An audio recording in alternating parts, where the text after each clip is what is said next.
This is Fresh Air. I'm Terry Gross.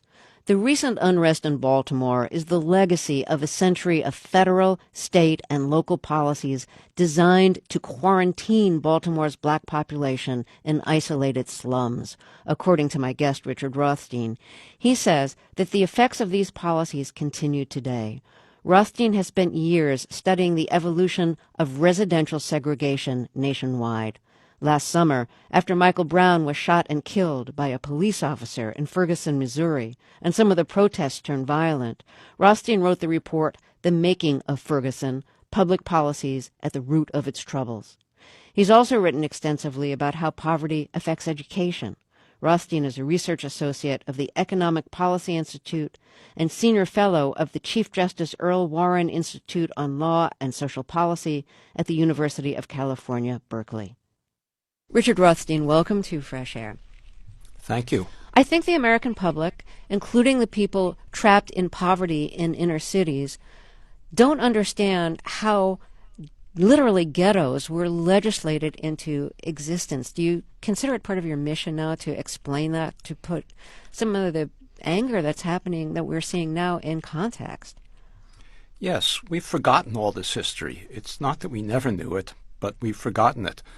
We have a myth today that the ghettos in metropolitan areas around the country are what the Supreme Court calls de facto, just the accident of the fact that people have not enough income or to move into middle-class neighborhoods, or because real estate agents steered black and white families to different neighborhoods, or because there was white flight. But the truth is that while those things existed, the major reason we have ghettos in every metropolitan area in this country is because federal, state, and local governments purposely created racial boundaries in these cities. It was not the unintended effect of benign policies. It was an explicit, racially purposeful policy that was pursued at all levels of government. And that's the reason we have these ghettos today, and we are reaping the fruits of those policies. And it's amazing, really. There's policies on so many different levels. There's policies pertaining to loans to buy housing. There's policies preventing you from moving into certain neighborhoods. There's policies about zoning that affect the kind of climate you're living in if you're trapped in a neighborhood because you're black and no white people are going to let you move. So it's really coming at you from every direction. Yes, there were many, many policies, as I said, at the federal, state, and local levels. Probably the chief ones, the most important ones, were public housing, which began in the New Deal for civilian populations. And the federal government, under the Public Works Administration of the New Deal, had an explicit segregation policy. Its policy was that public housing could be used only to house people of the same race as the neighborhood in which it was located. But in fact, most of the public housing that was built in the early years was built in integrated neighborhoods, which they raised, and then built segregated public housing in those neighborhoods. So public housing created racial segregation where none existed before. That was one of the chief policies. The second policy, which was probably even more effective in segregating metropolitan areas, was the Federal Housing Administration, which financed mass production builders of subdivisions starting in the 30s and then going on to the 40s and 50s, in which those mass production builders, places like Levittown, for example, in Nassau County in New York, and in every metropolitan area in the country, the Federal Housing Administration gave builders like Levitt concessionary loans through banks, as they guaranteed loans at lower interest rates for banks that the developers could use to build these subdivisions, on condition that no homes in those subdivisions be sold to African Americans. The Federal Housing Administration even provided model language attached to the deeds that builders could use to ensure that no purchaser could resell to an African American. So while there was an initial civilian housing shortage in the 30s, 40s, and early 50s, which meant that public housing was built as a segregated policy both for whites and for blacks in separate projects and separate buildings, as that period developed, The subdivisions in the suburbs were built for white families. They were lured away from the public housing. Public housing became all black in the inner city. And these two policies of public housing and Federal Housing Administration subsidization of suburbs are the two major factors that have created the segregation that we know today. I suppose one should never be surprised by the extent of racism in America, but it's still shocking that that would be legal in the North, where there wasn't legal segregation.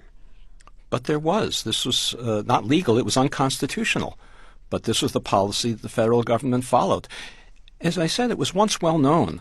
You know, in 1970, George Romney, who was the Secretary of Housing and Urban Development under Nixon, the father of the recent presidential candidate, announced that the federal government had created a white noose around African-American neighborhoods, Negro neighborhoods, he called them, in central cities, and it was the federal government's obligation now to untie that noose.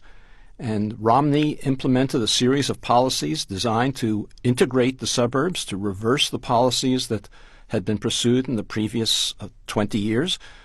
He was proposed to withhold federal funds for all kinds of things, sewer projects or water projects or parklands, from any suburban community that didn't desegregate by repealing ordinances that prohibited the construction of multifamily units or that didn't take their fair share of public housing throughout the metropolitan area, or that didn't accept subsidized housing.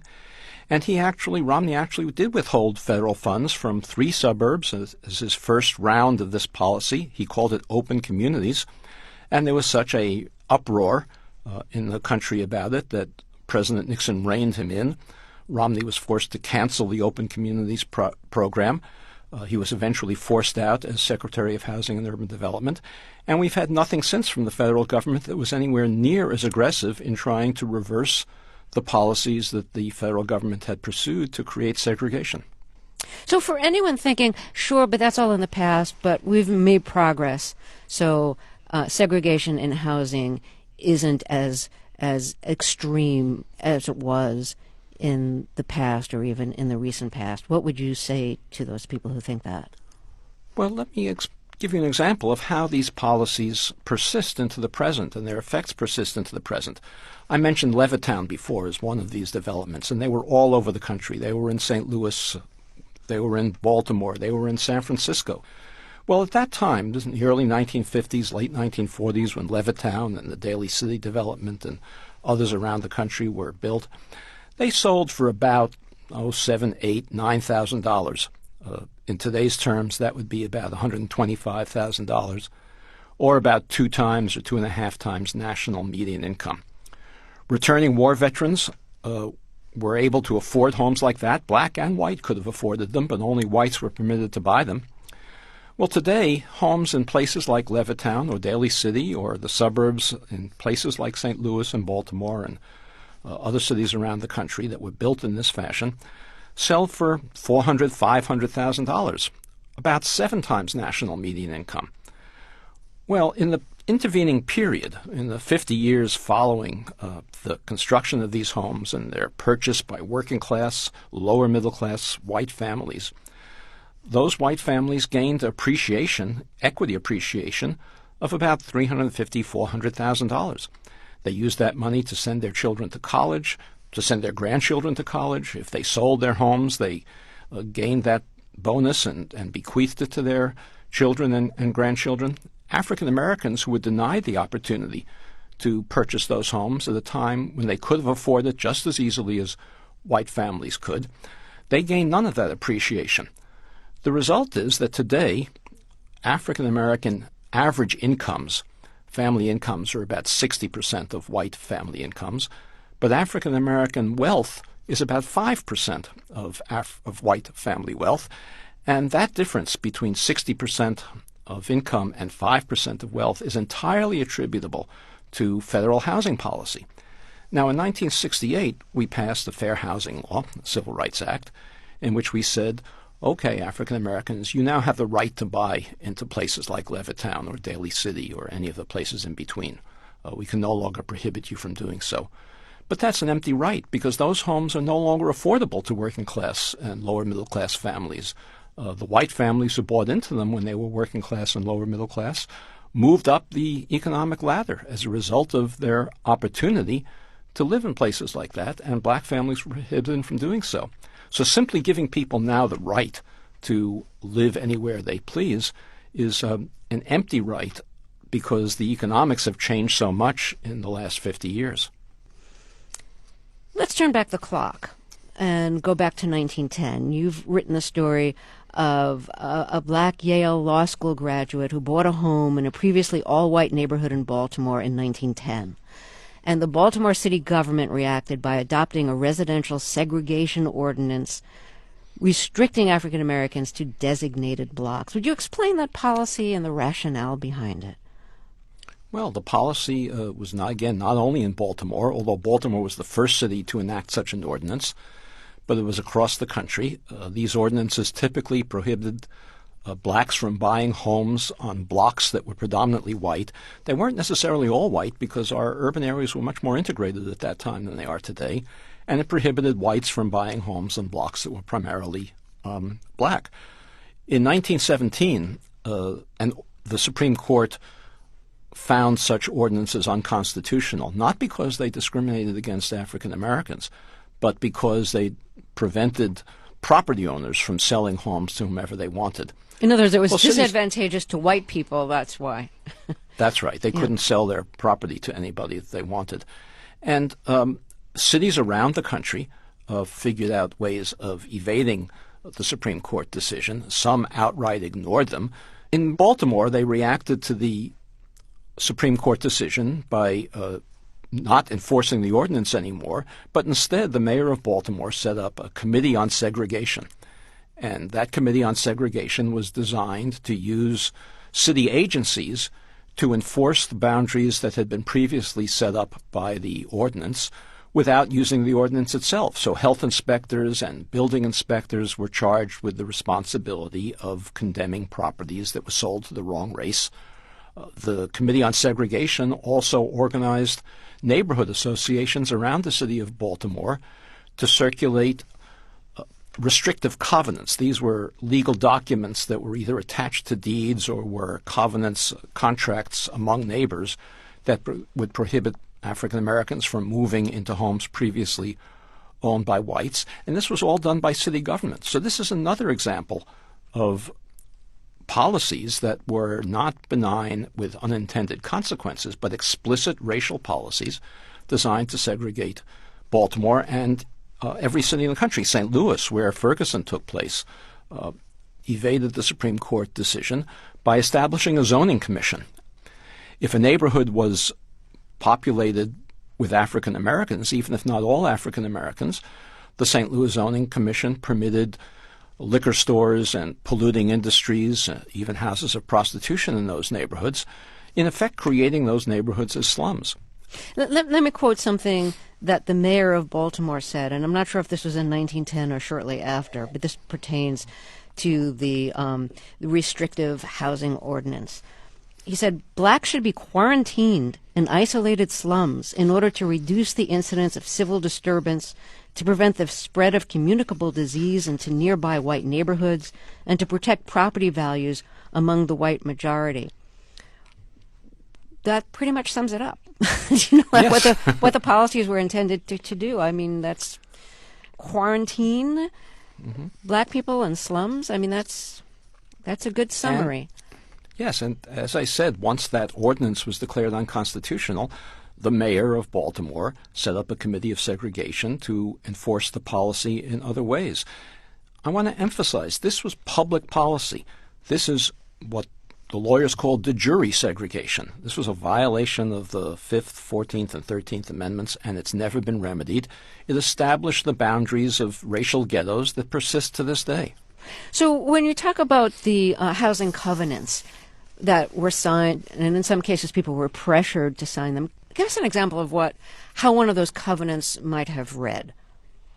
Well, there were two types of covenants.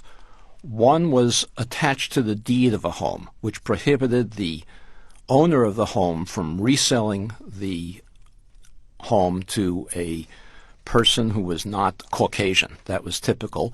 Typically, the covenant had an exception for domestic servants who were permitted to live in the home if they were not Caucasian.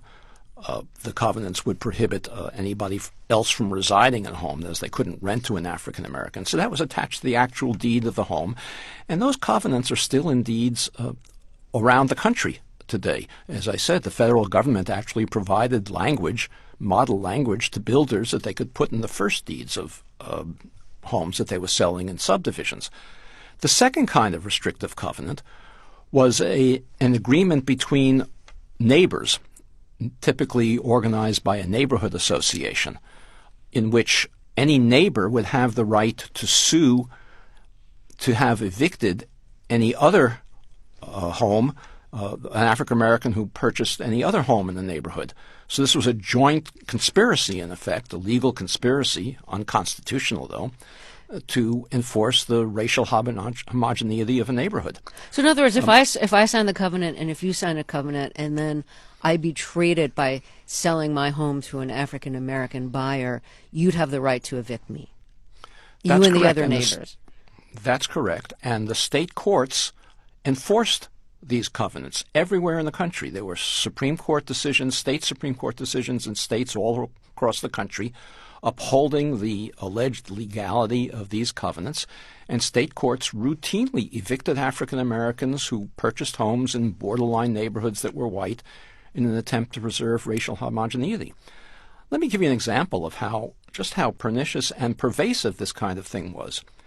I was reading a year or so ago an African American newspaper in Los Angeles called the Eagle, the California Eagle, from the 1940s. And there was an article in that newspaper describing how the state's attorney in Culver City, which is a suburb of Los Angeles, convened all of the air raid wardens in Culver City. Now, during World War II, there were air raid wardens on both coasts.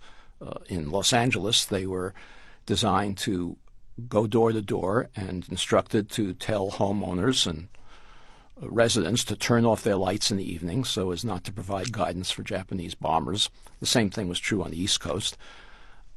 The state's attorney instructed the air raid wardens that when they went door to door to tell people to turn off their lights, they should also ask residents if they had signed a restrictive covenant, and if not, provide them with a model restrictive covenant that they could sign.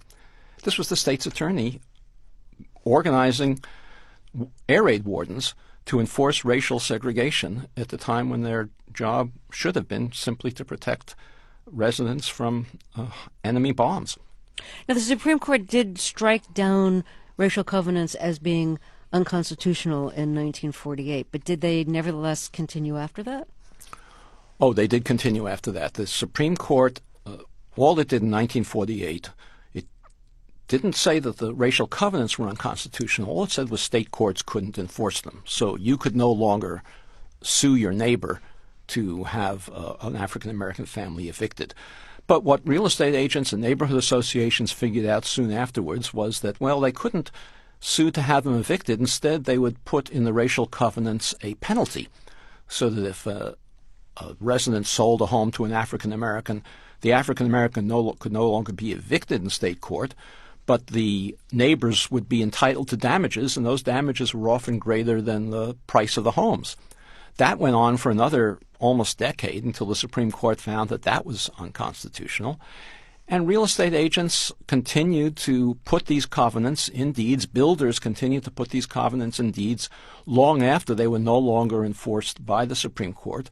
And they no longer needed to have the covenants in deeds because the practices then of the real estate agents and of the developers continued of refusing to sell homes to African Americans even without the covenants. It wasn't until the 1970s that a federal appeals court actually said that the covenants themselves couldn't be recorded by the county recorder of deeds. After World War II, with the GI Bill, veterans returning home had the option of buying, relatively cheap and affordable housing, which led to a lot of working class and middle class home ownership that, as you pointed out earlier, led to a lot of equity and became the basis of a lot of upward mobility for working class and upper class people. And African American families were denied that option? Like, what was it in the GI Bill that prevented black people from having that kind of access? Well, the GI Bill followed the policies of the Federal Housing Administration. Many of the developments that I described before, the suburbanization developments, were financed actually by the Veterans Administration, not by the Federal Housing Administration. So they operated as one. The Veterans Administration for the GI Bill used the same manuals that the FHA used for appraising homes and for valuing them and for requiring that they not be approved for loans if they were in integrated neighborhoods or if there were any African Americans living even nearby. So the GI Bill functioned in the same way as the FHA. It also functioned that way in job training and in job bills. Initially, the job training programs and the unemployment programs after World War II were run by state governments. They were federalized and then turned back to the states. State employment agencies listed jobs from employers that requested only white workers. And if an employer didn't specify, the state employment agencies would go out and solicit a racial qualification for the jobs that were being listed. So African Americans were not only prevented from participating in the housing boom that took place after World War II by government policy, but they were denied equal employment rights, and that was another reason why their incomes came to be so much lower. They were excluded from most of the jobs that built the middle class in the 1940s and 50s. We talked about suburbanization. It wasn't just a housing program, it was an employment program. All of the construction jobs that built the suburbs in this country were closed to African Americans because the construction unions prohibited African Americans from being members. Now, this was not a private act on the part of the construction unions. Every one of these unions was certified as the exclusive collective bargaining agent for the workers in their trades by the National Labor Relations Board. The National Labor Relations Board did not stop certifying segregated unions or racially exclusive unions. It's not even that they were segregated. There were no blacks at all. Didn't stop certifying those unions until 1964. Let's talk, when we're talking about racial segregation, let's talk about blockbusting and what that led to. Describe what blockbusting is. Well, blockbusting was a practice of real estate agents, and I want to emphasize that real estate is one of the most heavily regulated industries in the country. So these policies of real estate agents were endorsed, sometimes enforced by state licensing boards. So another example of government action. But blockbusting was a situation where real estate agents would come to a neighborhood where a single African American might have purchased a home in violation of a racial covenant and nobody had enforced it. Or maybe there was no racial covenant. They were generally in borderline areas, white neighborhoods that were close to black communities. And when that happened, real estate agents would try to convince whites in the neighborhood that more and more African Americans were moving in and their property values would drop. Now, this was based on the fact that there was an image of African Americans as being slum dwellers, as being people who didn't maintain their homes, who brought disorder to a community when they lived there. Those slum characteristics, of course, were not a characteristic of African American families, but of government policy. In the ghettos, government policy, municipal policy, for example, denied adequate services. Garbage wasn't collected frequently. African Americans were crowded into neighborhoods in the ghetto because so much other housing was closed to them. And as a result, housing prices in ghettos were much higher than similar housing in white areas. Rents were much higher than similar housing in white areas. Because they were not permitted to live in most areas, the prices of housing was higher.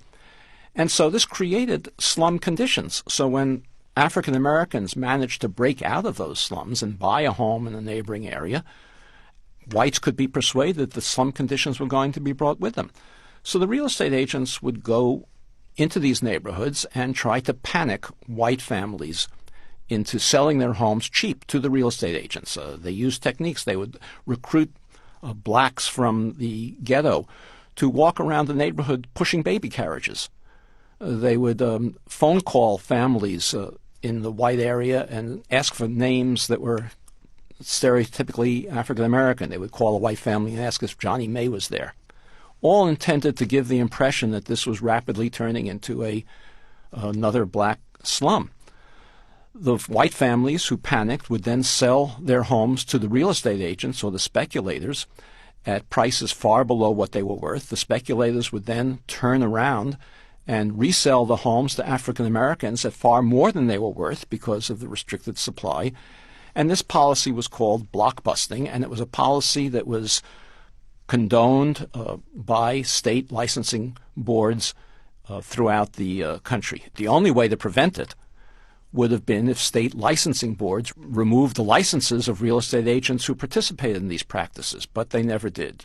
The National Association of Real Estate Boards had an ethical code, which was followed by state licensing agencies and by real estate agent commissions around the country, that said it was unethical for real estate agents to sell homes to African Americans in predominantly white neighborhoods. Of course, that ethical rule was violated in the case of blockbusting, but in outlying areas it was enforced, and some real estate agents had their licenses challenged by state boards for violating this ethical rule of segregation.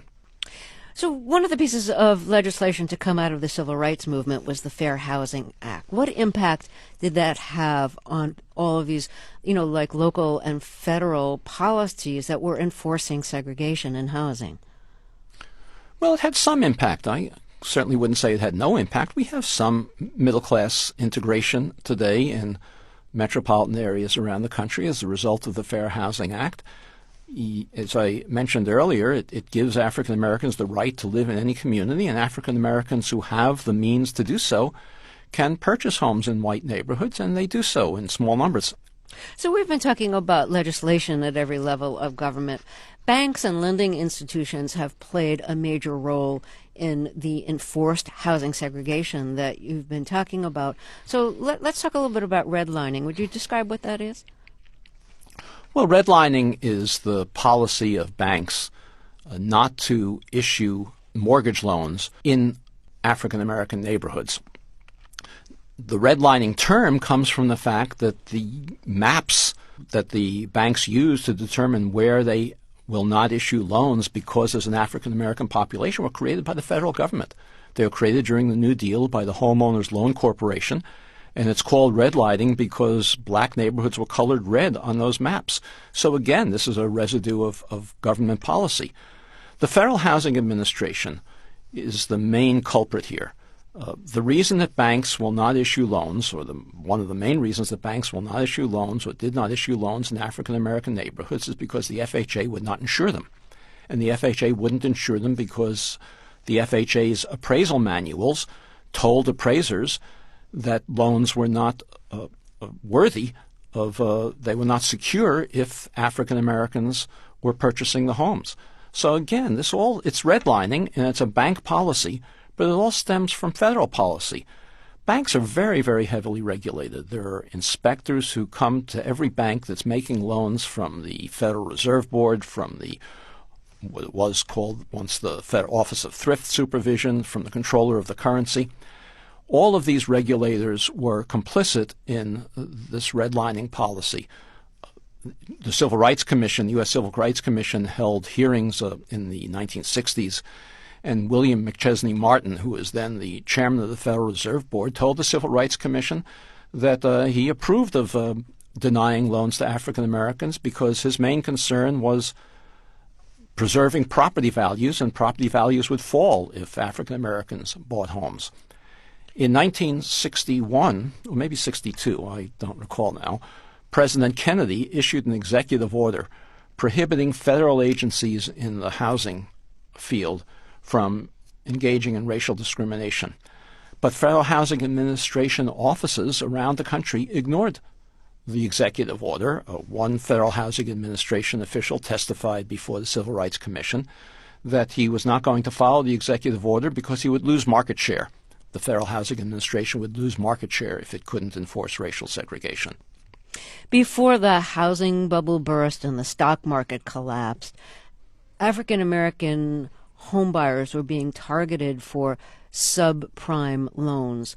And so these are loans that, usually had like a low teaser interest rate, but then the interest rate would rise and you'd be stuck with a much larger loan than you realized you were signing up for. And a lot of people couldn't pay those loans. They lost their homes. So can you talk a little bit about how African Americans were targeted for these subprime loans? Sure. There were a number of lawsuits filed against banks for their behavior during the housing bubble.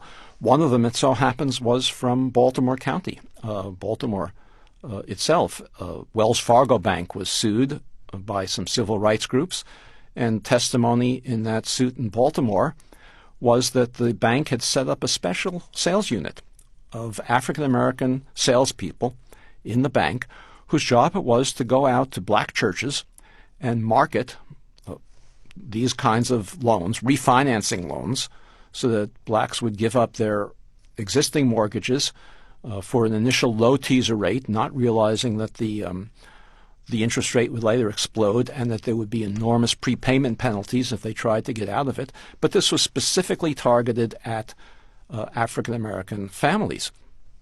So how do you think the subprime loans targeted at African Americans added to the chronic housing segregation in our country? Well, many of the families who lost their homes as a result of foreclosures when they could not refinance these mortgages were pushed back into the ghetto. They were homeowners. They were pushed back into living in apartments and tenements in much denser neighborhoods. So it's reinforced the segregation of many urban areas. I mentioned earlier that black wealth is now about 5% of white wealth, even though black income is 60% of white income. Before the subprime bubble burst, African American wealth had risen to about 10%. But the subprime crisis pushed African Americans way back so that many of the gains they had made in the previous years were lost. So I'm sure you watched the live coverage from Baltimore and Ferguson, and I wonder what goes through your mind emotionally and intellectually as you watched the peaceful protests and as you watched some of those protesters turn violent. Well, this is not new. These kinds of violent episodes have been persistent throughout our history since 1920 or so. There were 100 such uprisings in 1967, all of which were provoked by similar police action. But when you get ghettos in which families are concentrated together with little opportunity, they're far away from jobs, there are few jobs available, unemployment rates are high, young people have little hope, you're going to get the kind of misbehavior on the part of young people that we see in Baltimore and again in Ferguson. And that misbehavior provokes police hostility and aggression, and then the police aggression provokes more misbehavior, and it becomes a vicious cycle. The way to prevent those things, in 1967, I mentioned there were 100 of these. The President Johnson appointed a commission, the Kerner Commission, to look into them. And the Kerner Commission reviewed all of the policies that I've just described and said we were becoming a society of two nations, two societies, separate and unequal. We didn't follow any of the recommendations of the Kerner Commission in 1968 when the Commission report was published. Every time we have some of these incidents, we recognize that the underlying problem is the lack of opportunity in ghetto communities. We say once we deal with the violence, then we'll turn to the bigger problem. We deal with the violence and never turn to the bigger problem. And so I think these kinds of conditions are going to continue, and we're going to see more Baltimores and more Fergusons as we have for the last 100 years. So several times during the course of our interview, you've used the word ghetto. Ghetto, I think, is like an offensive word when used to pertain to African American neighborhoods, and I think a lot of people who live in those neighborhoods take offense by the use of the word ghetto. Are you using it intentionally because you see those neighborhoods as been intentionally ghettoized by policy?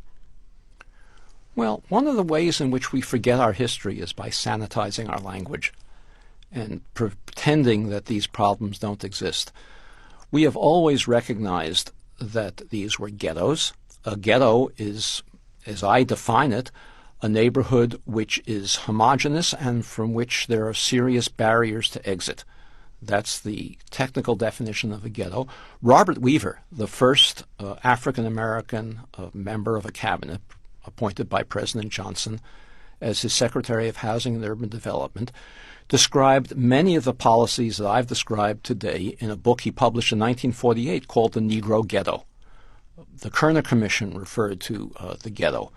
This is a term that we now no longer use because we're embarrassed to talk about it. And we need to confront our history and stop sanitizing our language and talk openly about what we've done as a nation and what we need to do to undo it. And we can't talk openly if we're going to use euphemisms instead of being explicit about what the reality is. Richard Rothstein, thank you so much for talking with us. Thank you. Richard Rothstein